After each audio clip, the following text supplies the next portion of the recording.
The war against the Arachnid Empire is escalating, and we need you. Join the Mobile Infantry today and save the world. Service guarantees citizenship. We break net now and take you live to Klendathu, where the invasion has begun. DXQ uplink on 2, 1, you're on. We've just landed here on what Count Troopers are calling Big K with a 6th Mobile Infantry Division. It's an ugly planet, a boat planet.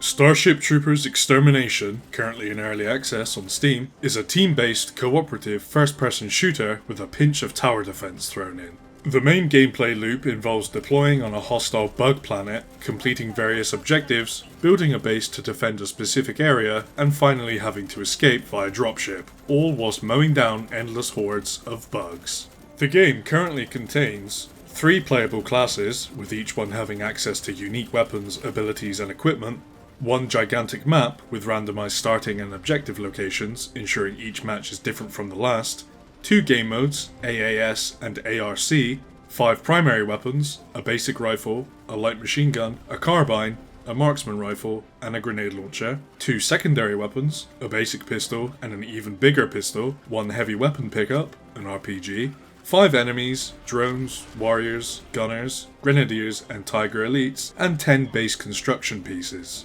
The developers plan to gradually add more content to the game as it progresses through its early access phase, which is currently estimated to be a 12-month period. Let's dive into the gameplay. Come on, you apes! You wanna live forever! The first game mode you have access to, Advanced and Secure, is pretty straightforward. Objectives will appear one at a time, and involve going to a specific part of the map and killing some bugs, whilst maybe repairing a generator or 2. Upon completion, another objective spawns. After 3 or so objectives have been completed, you're ordered to start building a mobile HQ and then tasked with defending it for roughly 5 minutes before a dropship flies in to extract you.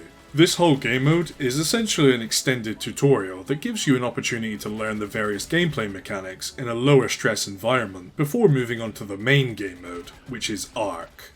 ARC is more in-depth than Advanced and Secure and offers a greater challenge, but is also more open-ended and gives the player more freedom.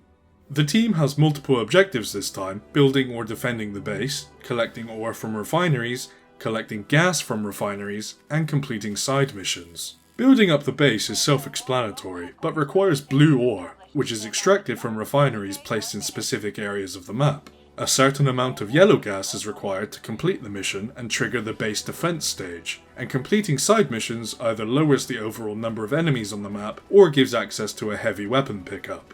Players can assign themselves to any tasks they wish, with the overall goal being to maintain a steady flow of blue ore to gradually build up the base, whilst occasionally grabbing some yellow gas to get closer to the amount needed to enter the defense stage and eventually extract. On higher difficulties, communication is absolutely key to victory. Luckily, players are very keen to work together in this game, and each match usually involves players organising themselves into small units to accomplish each goal, which is really nice to see. There is also a third game mode, Horde, which isn't currently implemented, but I assume it'll just be the base defense part of the other game modes without any of the additional objectives. Are you ready for Marauder? Join the Mobile Infantry and see if you've got what it takes to be a citizen. See you on the bounce, trooper. Service guarantees citizenship. Now that we've covered what you'll be doing in the game, let's take a look at some of the tools at your disposal. Hunters are your mainline infantry class. They have the fastest movement speed and have access to a jump pack that allows them to cover large distances with ease. These are the guys that you want out in the field during ARC missions, hunting down high value targets such as grenadiers and secondary objectives. They eventually unlock ammo fabricators and heal beacons, so they can be pretty self-sufficient whilst outside the base.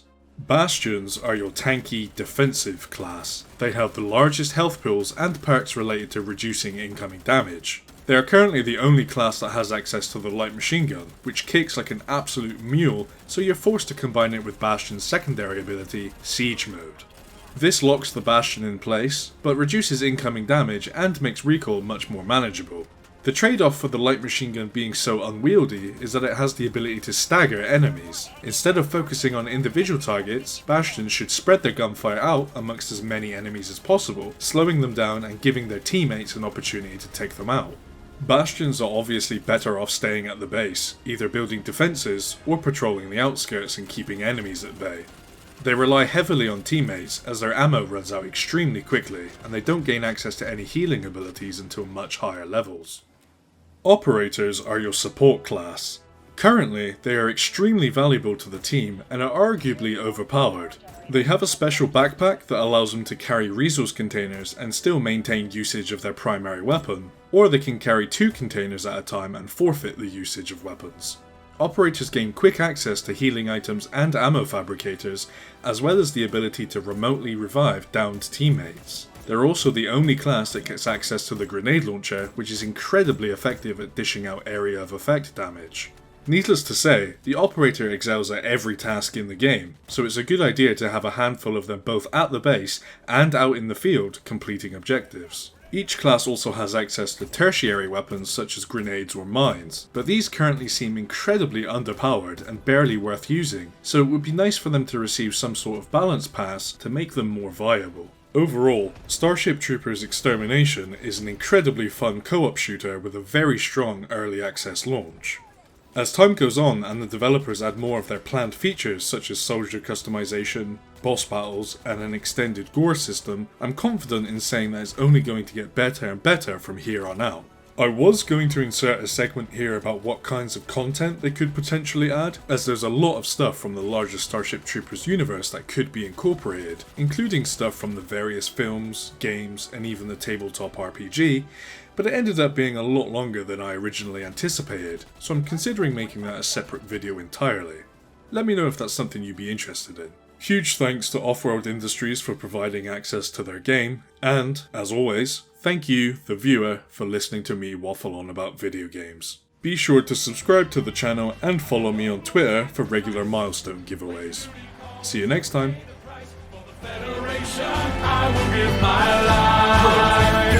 It's a good day to die when you know the reasons why. Citizens, we fight for what is right. And hey, citizen, now you can celebrate Sky Marshal Inoki and support our war effort at the same time, because it's always a good day to buy.